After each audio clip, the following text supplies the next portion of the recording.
Alice in Wonderland, Chapter 4. The Rabbit Sends in a Little Bill.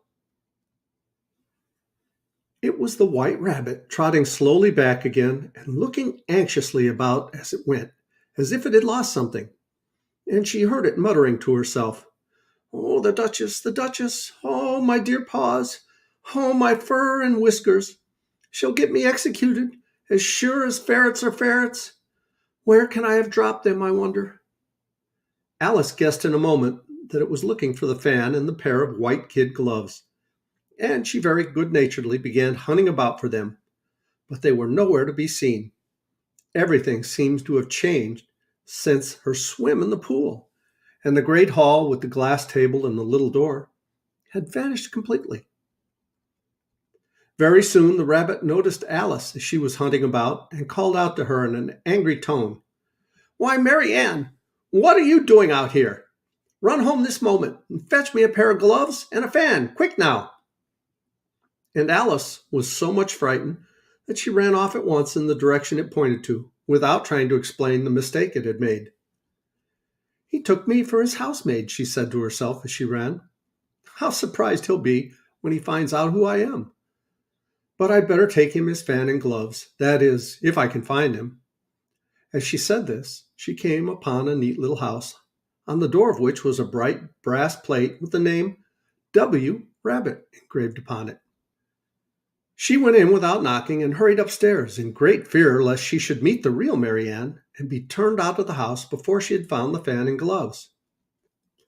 "How queer it seems," Alice said to herself, "to be going messages for a rabbit. I suppose Dinah be sending me on messages next." And she began fancying the sort of thing that would happen. "Miss Alice, come here directly and get ready for your walk." "Coming in a minute, nurse, but I've got to see that the mouse doesn't get out. Only, I don't think," Alice went on, "that they'd let Dinah stop in the house if it began ordering people about like that." By this time, she had found her way into a tidy little room with a table in the window, and on it, as she had hoped, a fan and two or three pairs of tiny white kid gloves. She took up the fan and a pair of the gloves, and was just going to leave the room when her eye fell upon a little bottle that stood near the looking-glass. There was no label this time with the word "Drink Me," but nevertheless she uncorked it and put it to her lips. "I know something interesting is sure to happen," she said to herself, "whenever I eat or drink anything, so I'll just see what this bottle does.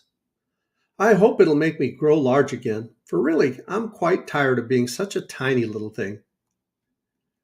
It did so indeed, and much sooner than she had expected. Before she had drunk half the bottle, she found her head pressing against the ceiling and had to stoop to save her neck from being broken. She hastily put down the bottle, saying to herself, "That's quite enough. I hope I shan't grow any more. As it is, I can't get out the door. I do wish I hadn't drunk quite so much." Alas, it was too late to wish that. She went on growing and very soon had to kneel down on the floor. In another minute, there was not even room for this, and she tried the effect of lying down with one elbow against the door and the other arm curled around her head. Still, she went on growing, and as a last resource, she put one arm out the window and one foot up the chimney and said to herself, "Now I can do no more, whatever happens. What will become of me?" Luckily for Alice, the little magic bottle had now had its full effect, and she grew no larger.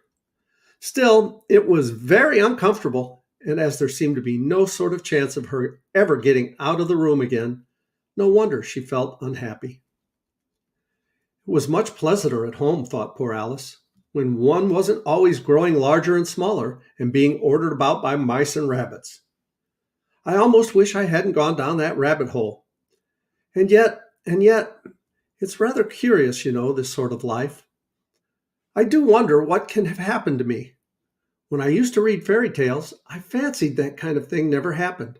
And now, here I am in the middle of one. There ought to be a book written about me, that there ought. And when I grow up, I'll write one. But I'm grown up now," she added in a sorrowful tone. "At least, There's no room to grow up any more here. But then, thought Alice, shall I never get any older than I am now? That'll be a comfort one way, never to be an old woman, but then always to have lessons to learn. Oh, I shouldn't like that. Oh, you foolish Alice, she answered herself. How can you learn lessons in here? Why, there's hardly room for you, and no room at all for any lesson books.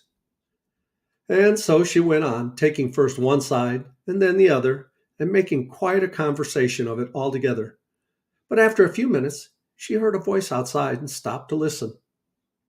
Mary Ann, said the voice, fetch me my gloves this moment. Then came a little pattering of feet on the stairs. Alice knew it was the rabbit coming to look for her, and she trembled till she shook the house, quite forgetting that she was now about 1,000 times as large as the rabbit, and had no reason to be afraid of it. Presently, the rabbit came up to the door and tried to open it, but as the door opened inwards and Alice's elbow was pressed hard against it, that attempt proved a failure. Alice heard it say to itself, Then I'll go around and get in at the window. That you won't, thought Alice, and after waiting till she fancied she'd heard the rabbit just under the window, she suddenly spread out her hand and made a snatch in the air.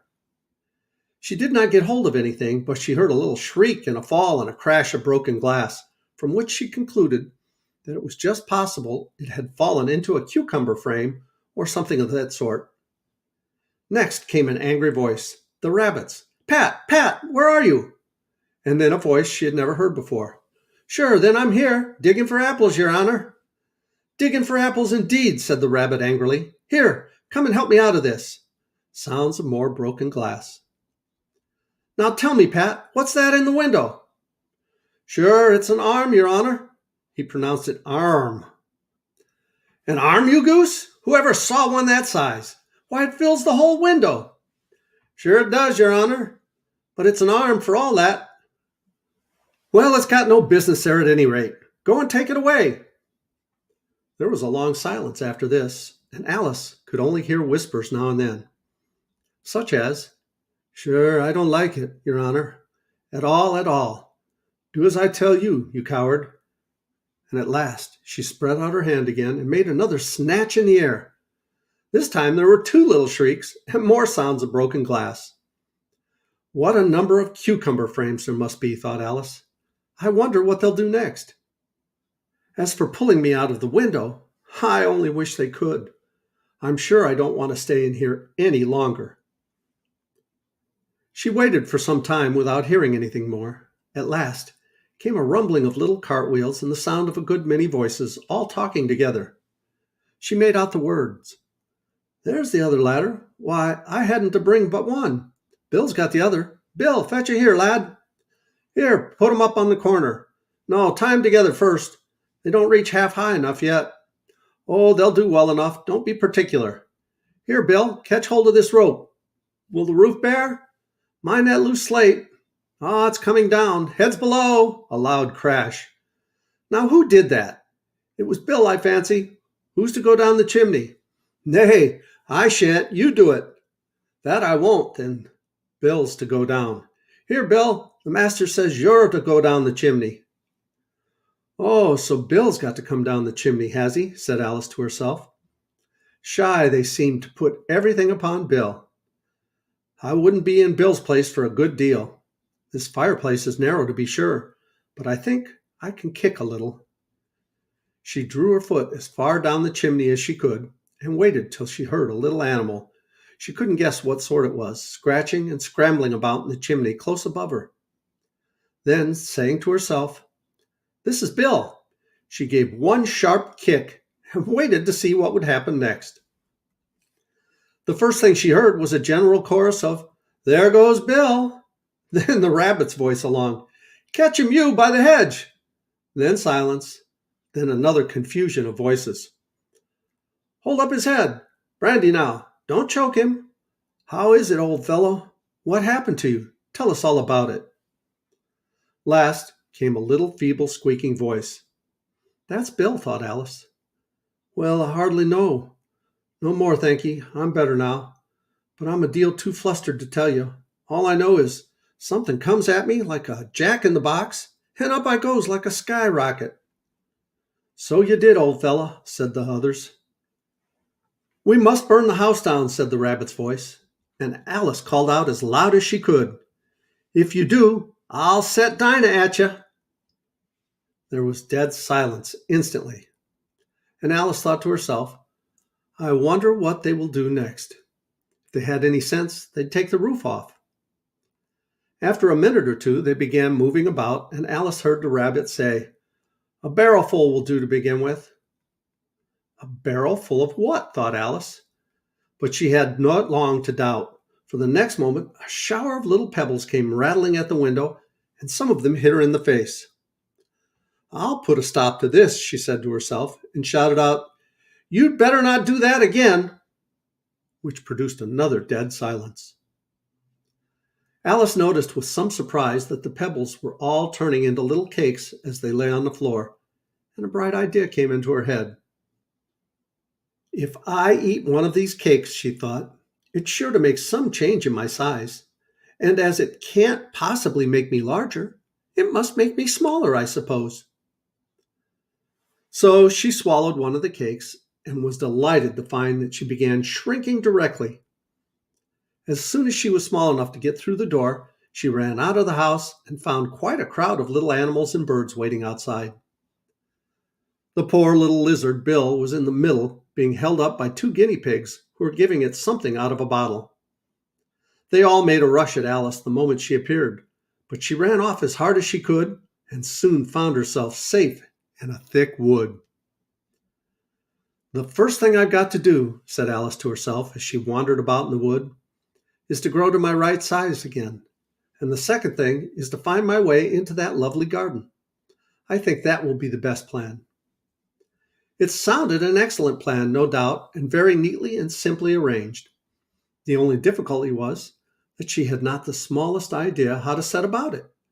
And while she was peering about anxiously among the trees, a little sharp bark just over her head made her look up in a great hurry. An enormous puppy was looking down at her with large round eyes and feebly stretching out one paw trying to touch her. Poor little thing, said Alice in a coaxing tone, and she tried hard to whistle to it. But she was terribly frightened all the time at the thought that it might be hungry, in which case it would be very likely to eat her up in spite of her coaxing. Hardly knowing what she did, she picked up a little bit of stick and held it out to the puppy, whereupon the puppy jumped into the air off all its feet at once with a yelp of delight and rushed at the stick and made believe to worry it. Then Alice dodged behind a great thistle to keep herself from being run over, and the moment she appeared on the other side, the puppy made another rush at the stick and tumbled head over heels in its hurry to get hold of it. Then, Alice, thinking it was very like having a game of play with a cart horse and expecting every moment to be trampled under its feet, ran around the thistle again.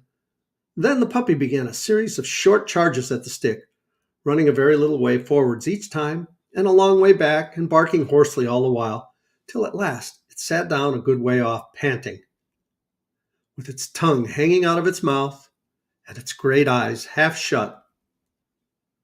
This seemed to Alice a good opportunity for making her escape, so she set off at once and ran till she was quite tired and out of breath, and till the puppy's bark sounded quite faint in the distance. And yet what a dear little puppy it was, said Alice, as she leant against a buttercup to rest herself and fanned herself with one of the leaves. I should have liked teaching it tricks very much, if I'd only been the right size to do it. Oh dear, I'd nearly forgotten that I've got to grow up again. Let me see, how is it to be managed? I suppose I ought to eat or drink something or other. But the great question is, what? The great question certainly was, what?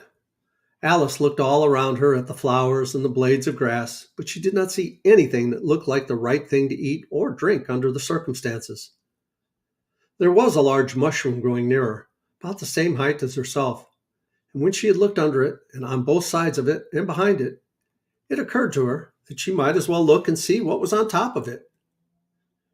She stretched herself up on tiptoe and peeped over the edge of the mushroom, and her eyes immediately met those of a large caterpillar that was sitting on top with its arms folded, quietly smoking a long hookah and taking not the slightest notice of her or of anything else. And I think we'll continue with Chapter 5 in the next video. Thanks so much for listening. If you haven't done it already, please reach down, click like, and subscribe. I love you guys, and as Tigger says, ta-ta for now.